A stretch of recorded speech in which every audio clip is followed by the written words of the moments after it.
ফুলায় তাহেন করে, হ্যাঁ? ইলেকশন দেন, দেশটা তো 18 কোটি মানুষের, তারাই তো মালিক। মালিককে জিজ্ঞাসা, আপনি তো পারতেছেন না চালাইতে। সংবাদপত্রের স্বাধীনতা আছে বলতেছেন, তারা কিছু কয় না, চুপটা, কিন্তু তারা কিন্তু ভিতরে ভিতরে শুনেন, পটাশিয়াম সাইনেট খাইলে কিন্তু মিষ্টি লাগে, কিন্তু 1 সেকেন্ডের মধ্যে মানুষটা মারা যায়। মিষ্টি দিয়েও কিন্তু মানুষকে মারা যায়। আপনি যে গরু জব করেন গিয়া পত্রিকা অফিসের সামনে, এইটা কামটা কি করেন? এই কামটা ভালো করেন। কই ফজলুর রহমানরা, সালাউদ্দিন আহমদ তো এইভাবে পায় না। বাচ্চা বাচ্চা ছেলে পেলেরা নাতির সমান, এরা 1.5 ঘন্টা যাবত এদেরকে টেলিভিশন দেখান, পত্রিকায় বড় হেডিংয়ে তুলেন, জাতীয় পত্রিকায়। কেন, কি করতেছেন আপনারা? সব বাদ দিয়ে দিবেন, বাপের আগে পুত্রে নিয়ে দেবেন গা? না। হ্যাঁ, সেই সন্তান যদি সুসন্তান হয়, মাথাও তুলে রাখবো, এবং মাথায় তুলে রাখছি, সেই সন্তানদের পিছনে দাঁড়াইছি। ওরা যেমন আমার সন্তান, আমার নিজের 2টা সন্তান আছে, 2টাই, একটা ব্যারিস্টার, একটা 5 বছর আগে AA পাস করিয়া এরপরে গিয়ে 3টার সময় রাত্রে গিয়ে রাস্তায় নামছে। আপনার ছেলেও নামছে। ওনা কেউ রাখতে পারি নাই আমরা সন্তানদেরকে ঘরে রাখতে, সবাই নামছি আমরা। কি নাকি শুধু তারা নামছে? আমরা সব না। আমার 2টা ছেলে গেছে, রাত্রে ঘুমাইতে পারি না, 5 দিন বাসায় আসে না। ছেলের এই দিকে, তোমরা তো ছাত্র না, তোমরা তো ব্যারিস্টার। ব্যারিস্টার টেরিস্টার বুঝি না, হাসিনারে পতন না করে আইতাম না, মরলে মরবো নাকি? আপনাদের ছেলে পেলেরা এরকম গেছে না? আমরা সবাই মিললে হাসিনারে তাড়াইছে। ওই যে আমি বলছি, হাসিনা যাক, আজরাইল আসুক, আমার আপত্তি নাই। এখন যে জায়গাটা হইতেছে, সেই জায়গাটায় কেন বলা হবে? ছেলেরাই বা কেন বলবে? তারাই বা কেন সমর্থন করবে যে মুক্তিযুদ্ধ যারা করছিলাম মুসলমান, তারা আল্লাহর কাছে মাপ চাও? কথাটা আমি হাসা কইছি না মিশা কইছি? এই কথাটা কেন বলবেন? কে বলতেছে? ইসলামী ছাত্র শিবির, তাদের নেতা আবার শিবিরের নেতা সমর্থন করতেছে। আর শিবির এমন একটা দল যেটা জামাতের সঙ্গে একদম যুক্ত। জামাত নিঃশ্বাস না ফেললে শিবির নিঃশ্বাস ফেলতে পারে না। কাজে শিবিরের কথাটা জামাত ইসলামের কথা। আমি প্রথম দিন বলছি, জামাত ইসলামের চরিত্রের অনেক পরিবর্তন, তারা সুন্দরভাবে আগাচ্ছে। কারণ জামাত ইসলামের আমিরে আমি চিনি, যত দেখে না করে পাকনা দাড়ি টাড়ি, ওনাকে আমি সালাম দিই, কিন্তু বয়সে আমার 5 বছরের ছোট উনি। আমি ওনাকে দেখছি, উনি জাসদ ছাত্রলীগ করে না। আমি মিথ্যা কথা বললে আপনারা জানিয়ে দেখেন, উনি জাসদ ছাত্রলীগ করতো, মান্নাদের কর্মী ছিল, মাহমুদুর রহমান মান্নাদ। উনি খুব সুন্দর ভালো কথা বলে। আমি মনে করছিলাম এখন বুঝি বাংলাদেশ অপাইব, কিন্তু না। তারা পরে দেখা গেল ফ্র্যাঙ্কেস্টাইনের ভূমিকা অবতীর্ণ হয়েছে। যে আশ্রয় দিছে তারা খাইতে চায়। কথাটা খুব ঠিক। 18 সনে যদি বিএনপি, যদি ধানের শীষ মার্কাটা কার বলেন আপনারা? বিএনপির। তাদের পাল্লা মার্কা ছিল? বিএনপির মার্কা দিয়ে তারা ইলেকশন করছে। বিএনপির আস্তিনের নিচে তারা আশ্রয় নিয়ে পলিটিক্সটা করছে 18 বছর, 20 বছর। এখন যেন মনে হয় নৌকার ধানের শীষ 2 সাপের 1 বিষ নাকি? এটা কারা ছড়ায়? ইউটিউবগুলা কার? 50,000 ইউটিউব আছে জামাত এবং শিবিরের, তারা এগুলো দখল করছে। ব্যাংক তারা দখল করছে, হসপিটাল তারা দখল করছে, প্রতিষ্ঠান তারা দখল করছে। এটা আমি খারাপ মনে করি না। বিশ্ববিদ্যালয় তারা দখল করে ফেলছে, ভাইস চ্যান্সেলর সব। আমি আমার জেলা দিয়ে বলি, আমার জেলায় একটা সিট যদি পায় জামাত, আমি মনে করবো আমার পুনর্জন্ম নিতে হবে। আমি চ্যালেঞ্জ করলাম, আমার কিশোরগঞ্জ জেলার জামাত 10% ভোট পায় দেখাক। সুহেল আছে এখানে, কিশোরগঞ্জ 10% ভোট পাক। কিন্তু এখন আমার জেলা জামাতের কথা ছাড়া চলে না প্রশাসন। এগুলো আমরা অপমান বোধ করি না?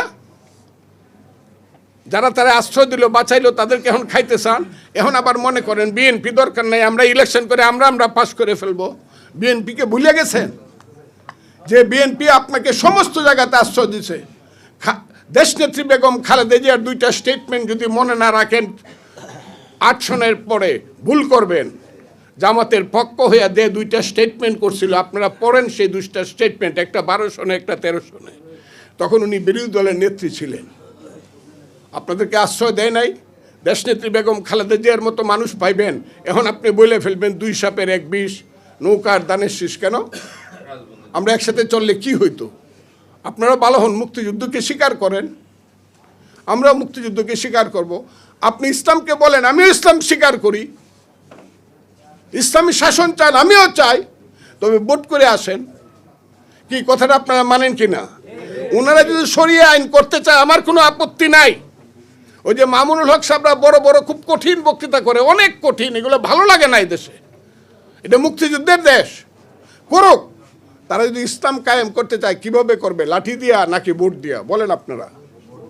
তাহলে তারা যদি ভোট পায় আমরা তাদেরকে সেলিউট দিব, আপনারা ইসলাম কায়েম করেন, কিন্তু ভোটটা ঠিকভাবে করেন।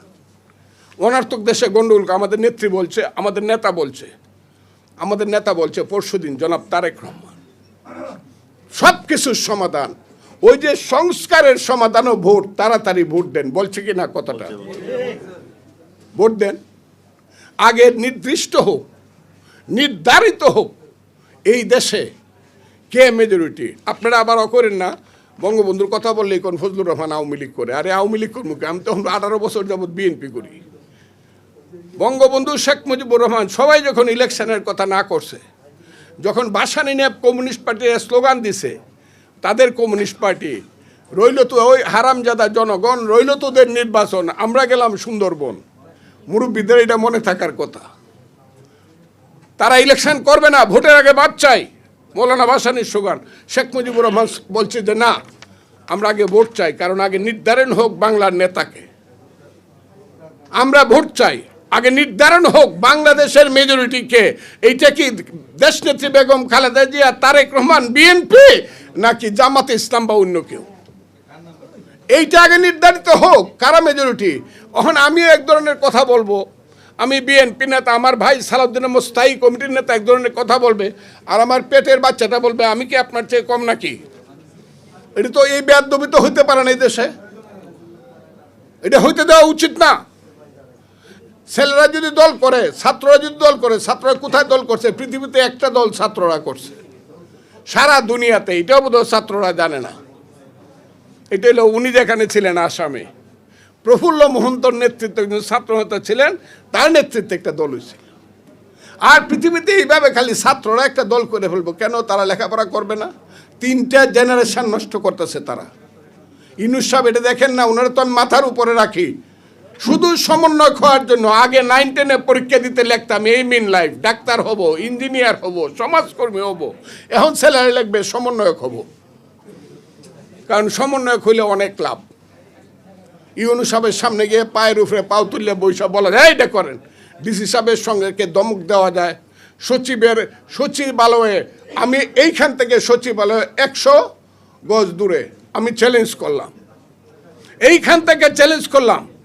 শুধু জামাতে ইসলামের অনাকাঙ্ক্ষিত ক্ষমতায় যাওয়ার লোভের জন্য দেশটা আজকে কালো অবস্থানে পড়ছে, খারাপ অবস্থানে পড়ছে। আমি চ্যালেঞ্জ করলাম, ওনাদের ছেলেরা ওখানে বসে রয়েছে ওই সচিবালয়ে, সচিবের রুমে দেখা যায় না, ওই মন্ত্রীর রুমে, উপদেষ্টা রুমে দেখা, কিন্তু বদলি কে হবে ওনারা বলেন, চাকরি কে পাবে ওনারা বলেন, ওই জামাত ইসলামের কর্মীরা ওখানে বলেন, শিবিরের ক্যাডাররা বলেন। আমি চ্যালেঞ্জ করলাম, আপনি বললেন দেখায় দেন। আমি বললাম আপনারা খুঁজ নেন, বাতাস যেমন দেখা যায় না, গায়ে লাগে, উত্তর থেকে আসে না, দক্ষিণ থেকে আসে, এইটা বাংলাদেশের মানুষের গায়ে লাগতেছে।